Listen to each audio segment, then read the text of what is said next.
Welcome to Your Good News. I'm Rena Sargentopoulos. Good news and good vibes only allowed here. Well, the end of the school year brings with it lots of emotions. So let's start out with a focus on that. Graduation marks a significant milestone in anyone's life, but perhaps even more significant for twin sisters entering the nursing field, inspired by two major life events. Here's Jessica Hart. College graduation is something not easily accomplished without support. I always say I have my village behind me. A village that stood behind these two Tommy twin sisters. So excited. After 4 years, yeah. It's gonna be great. Yes. Kaya VM's on the left, Malia on the right are part of the first University of St. Thomas class to graduate with bachelors in nursing. It's honestly been such a blessing to be a part of this cohort. A 50-person cohort of aspiring healthcare professionals, a profession in which the twins got an early glimpse. My mom kind of had a difficult pregnancy with Malia and I. We had twin-to-twin transfusion syndrome, and so due to complications, I went to cardiac arrest. When they were 10, their mom was diagnosed with breast cancer. We felt very powerless, just being young kids and unable to really help our mom. The one constant in their entire life was the support from nurses. Nurses they hope to emulate. And we can be those people to physically or emotionally help others when they're in their most difficult or life-changing experience of their life. So I feel I want to be that person for them, and I want to be able to put myself in their shoes. Shoes they've both worn so they know how they feel, a feeling that inspired them to become nurses. We are both going to the Mayo Clinic on their oncology unit. Both earning their spot in a competitive program. They've always done life together, but this was unexpected. We never planned to be together at all in any way. But now they can support each other as they train to become the kind of nurses who were there for them. In St. Paul, Jessica Hart, KARE 11 News. Keeping with our theme, let's talk graduation at North High School in Minneapolis. This year's commencement comes with an extra reason to cheer. Here's Sammy Salina. Parents of North High School seniors. I'm just extremely proud of it today. Have long awaited this day. Long time coming. Last one. But for Keith Blessingame, the wait is over. Congratulations. Thank you. His stepdaughter, Terriana Carter-Ricks, is one of 128 North High seniors. Feels great. A weight off my shoulders, for real. And is part of an improving graduation rate for the school. Just so much going on, violence and stuff of that nature, that they had to overcome that. In 2023, their four-year graduation rate was at 68%. About 20 points behind the state average. But last year, they were at 81%, and their momentum is improving. You were crying the whole time? Yeah, you were mostly... I was boohooing just the whole time. Principal Mari Friesleben and Assistant Principal Steve White says this success wasn't just a waiting game. It comes with hard work, and that hard work is year after year, month after month, week after week, watching every student, pulling families in, sitting families down, helping them understand this is serious. They've been leaning on student data to pinpoint who needs help. Our teachers get together twice a week to look at data. Who can we learn from, and also who needs additional support? They say that helps staff, which helps retention. The North Side runs on relationships. It is required. It is oxygen. You can't function without it. And that trust has been critical. There are seniors that were sitting there today that have lost parents. There are seniors that were sitting there today that didn't come to school for 4 weeks, 6 weeks, 8 weeks even, out of fear. During Operation Metro Surge, they lost a student to gun violence. And we also had the first student that was picked up by ICE in January. And he decided, after being detained for a while, to self-deport. Teachers have been able to support students through smaller class sizes. But with MPS funding challenges, next year classes will be bigger. North has waited a long time for graduation success like this. Our senior class is amazing, absolutely amazing. So they'll take a moment to celebrate. I always tear up just a little bit, but Yeah, this but year I was you were really, it was more. Before they get back to work.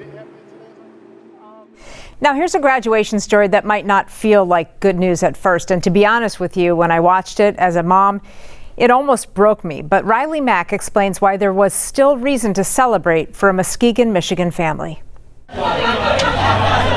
Every parent pictures this night. Graduation. The baby photos. So cute. The food. Oh, yeah. The company. It's all here. The only thing missing. She was my daughter. The graduate. It would have been Emily's graduation. Every parent pictures this night. Oh, she was a bright light. Becky Smith didn't picture it like this. She always was like the first one to cheer for her softball teammates. It didn't matter if they were winning or if they were losing. She would get out, guys, you got to cheer no matter what. 2 years ago. December 23rd. Yeah. My husband, he found her. It was the worst thing in the world to walk into. And he was getting tired. So I took over giving CPR to my daughter. Help arrived. And of course, you know, I had to leave, and that's like the hardest thing. Like, you want your kid to know that you're with them, you know, good or bad. And I just couldn't be with her. Emily, declared brain dead, lost her battle with mental health at 16 years old. You never thought like you would be in that position. Becky and her husband. We said to each other, we got to think about what Emily would want. Left with a decision. We said, well, I think the next step is to talk to Gift Life. And left with a sign. When they actually went to put Emily on the list, she was already on the list. Emily, when she got her ID, she signed up to be an organ donor. She never told us. Me and my husband both looked at each other and we said, we made the right decision. Tonight, a cap and gown paid for by classmates, worn by no one. It's just so empty. No, the graduate is not here. Emily. But wait until you find out who is. My name is Landon Coleman, and I have Emily's heart. Ripley is a 4-year-old little boy. He receives Emily's kidney. Even though they're here, it like almost doesn't seem real. 2 families drove 10 hours to be here. Why was it worth it for you to come all the way out here for this? Bringing a piece of her home. To meet her family, you know, the amazing people that raised her, and thank them for, you know, everything. Landon, a 16-year-old who spent his first Christmas out of the hospital this year. It lets me do things that I couldn't have done before. And Ripley. I would make this trip 1,000 times if it meant Becky got to pick him up again. Who spent much of his 4-year life hooked up to a dialysis machine. As a mother, I could not imagine losing my child. And I am so thankful that another mom helped to save mine. When your child dies, your biggest fear is people are going to forget them. When I talk to Landon's family, Ripley's family, I feel like her legacy continues. Continues. I'm so nervous but excited. Just like... I'm so scared. Nervous. You got it. Her heart. There we go.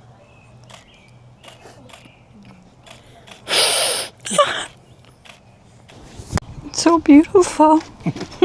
Oh, breathtaking, knowing that my baby's heart still beats. No parent pictures this night.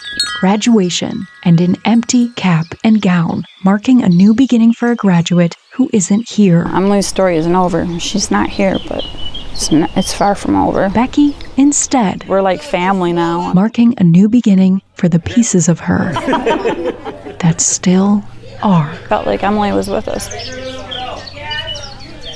Okay, let's end this segment with the littles. They always bring a smile to our faces.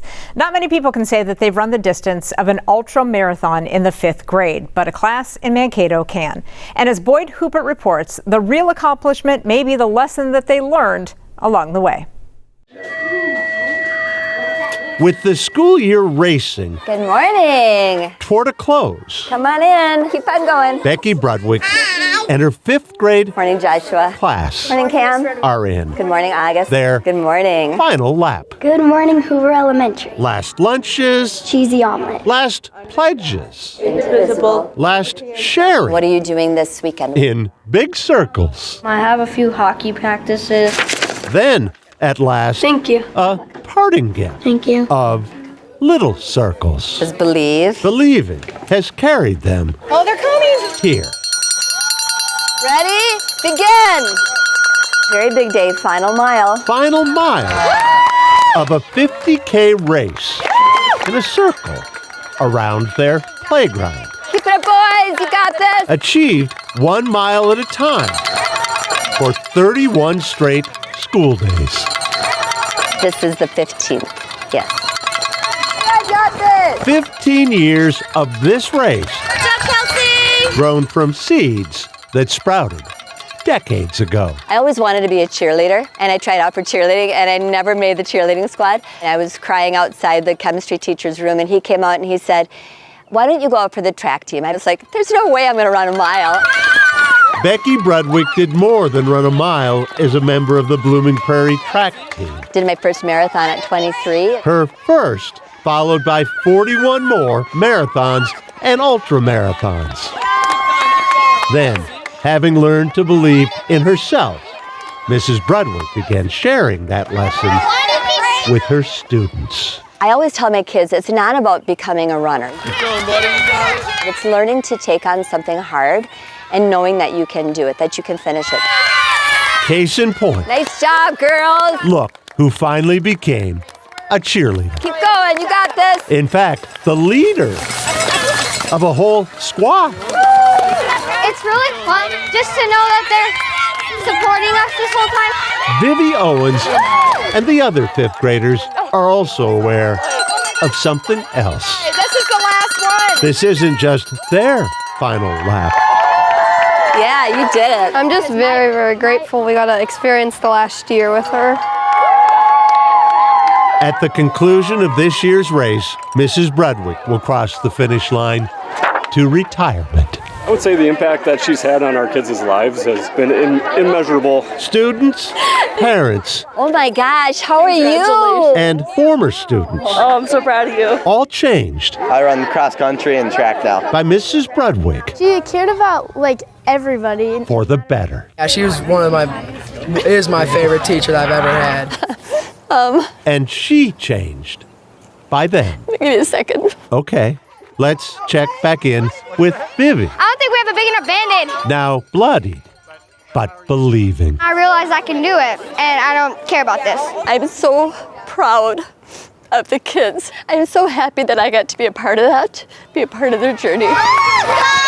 15 Hoover Elementary 50Ks. You got this. And we believe Mrs. Brudwick saved her best lap for last. Boyd Weekly, KARE 11 News. You start something, you finish it. Mankato. Nearly all the students in Mrs. Brudwick's class completed the 50K race. She also invited kids from Hoover Elementary's other fifth grade classes, meaning roughly 60 runners achieved their goals. Pretty cool. Coming up, a recap of all the Prince celebrations, a celebration for a mail carrier, and even a stinky flower that draws a crowd.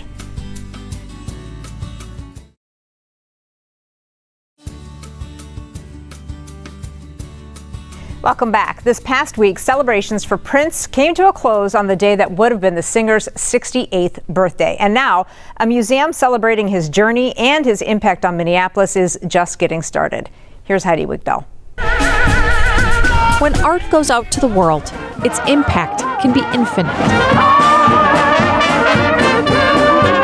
And the audience has their own stories to tell. Such is the case with Prince. He's like an energy supply for so many people. At Roberts Gallery in North Minneapolis, a new nomadic museum shows all the ways Prince has been there for his fans. You know, he was music. Peyton Scott Russell owns the gallery. He once worked for Paisley Park and showed his art at Glam Slam. But I had a roommate that was an uber Prince fan, and he would not stop talking about him. How many times have you seen him? What's it like living in Minneapolis? And then he started giving me bootlegs. And I started hearing things that I'd never heard before. I want to show all the dimensions of the way that he mattered to people. Australian Emma Balazs collected those personal stories to create the People's Museum for Prince. It includes her own journey in the wake of Prince's death, capturing the places he called home, including this very corner, Bernadette Anderson Way. And she took Prince in as a teenage, in his teenage years. People often say that is the origin of the Minneapolis sound in that house. I made all these roses and I put my phone number with "Marry Me" on them. And I handed one to Prince on stage in Sydney. And I got pulled up on stage and I was wearing this with nothing else underneath. Bon Mott's piece is one of 70 featured in the People's Museum for Prince. I danced on stage with Prince for maybe 10 minutes, and I could feel I could hear my heart beating. 10 years after Prince's death on what would have been his 68th birthday. Stories live on through his art and the people. Happy birthday! The People's Museum for Prince is open now through June 27th. The main exhibition at Roberts Gallery is open Wednesday through Sunday, 12 to 5 p.m. or by appointment. They also have exhibitions at the Capri and Color Wheel Gallery. Those are all free if you'd like to check them out. And because apparently Heidi was on the Prince beat last week, she also has a Prince story that connects with her segment Behind the Business. Whatever Kobe Gregory does, she pours everything into. We can get a lot done. Kobe started making candles as a junior at De La Salle High School to raise enough money for an HBCU college tour. Then a month later, COVID hit. We had to pivot, and life sometimes has different plans for you. Yeah. Life also had different plans for her mom, Tasha Harris. 3 months prior to COVID, I walked away from my 28-year career in corporate banking and finance. The mother-daughter duo then stirred up an idea as everything else stood still. I needed my self-care, aromatherapy, music, journaling. Those were my hugest tools that got me through that time. Kobe Co. sits at the intersection of scent, sound, and self-care. Some products even have personalized playlists, and they invite others to give it a try through their workshops. It's a team effort. She fires me. Yeah, we fire each other probably every week, but it's been really, really joyful to bring up something like this together, and Kobe Co. is like our baby that we got to see grow. This was Kobe back in 2020. Something I really, really want to do is be able to share a profit and create a scholarship for women of color. We've given out about 10 scholarships since 2022. Yeah, that means so much to us. They also give back through their Black Lives Matter candle. And we donate a portion of the proceeds from the sale of that candle to local families that have been impacted by police or gun violence. That's something near and dear to my heart. I lost my dad to gun violence, and so for us to be able to give back to the community is something amazing. Kobe and Tasha continue to give back and grow. For Prince Week in Minneapolis, I know Prince is dancing in heaven. They're hosting a Let's Glow Crazy candle workshop. It's really awesome to see everything that we've wanted come to fruition. They're leaning on each other to keep the business burning. And experience all that together, I could just ask my mommy. Heidi Wigdahl, KARE 11 News. Well, many of us know when the mail arrives, but how many of us know much about the person who delivers it? In a neighborhood in Missouri, the mail carrier became part of the neighborhood itself, and when he decided to retire, they decided to show him how much he has meant to them. Here's Mike Bush. Some postal workers deliver the mail. Others deliver something more. In a neighborhood called Frontenac Estates, you don't have to look far to see the difference. Balloons, signs. It looks more like a celebration than a mail route. Because today they're not just getting the mail, they're saying goodbye. First of all, he greets you well, like you're his best friend. I mean, he's just so accommodating, and he's been wonderful to us. For years, Mike Carranza didn't just drive this route, he connected it. He knew the names, the faces, and maybe most importantly, the dogs. If he sees our dogs outside, he'll stop the truck, get out of the truck, and throw one to each of the dogs. And he knows which dog will grab the other one, so he's learned the trick to distract one and throw it to the other, so they both get their treats. A little kindness repeated every day adds up. We know he's busy. He's probably trying to get through his route every day, but he makes an effort to stop and say hello to all the residents when he sees them. Then one day, a letter was dropped in every mailbox. I am writing this to inform you all that I am retiring at the end of this month. A simple goodbye from a man who never made a big deal out of doing the little things right. I think it says that he takes pride in what he does, and he cares about the people that he's serving on a daily basis, and he is willing to go the extra mile. He just delivers happiness wherever he goes. So the neighborhood decided to go the extra mile for him. Here he comes. And when Mike turned onto his route, hey, Mike! Yay! He didn't just see houses. Welcome to retirement. He saw people. We're gonna miss you, Mike. I started as a clerk downtown in '84. December of '84, they hired a 22-year-old kid. Mike, you're the best. Now he's seeing what 41 years of showing up really looks like. To see all the people come out and to take their time to come out and go through this effort to make it a special day more special for me is it's really good. It's a really good feeling. Let me get my treats out for my doggies. The real delivery here wasn't the envelopes or the packages. It's just the interaction with people. We're gonna miss you.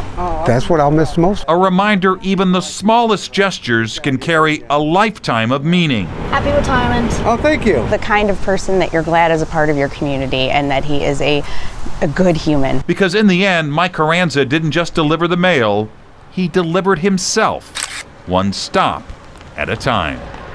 We'll miss you. Still to come, it is always great when our sports heroes turn out to be good humans. We've got more on that, and as promised, the corpse flower.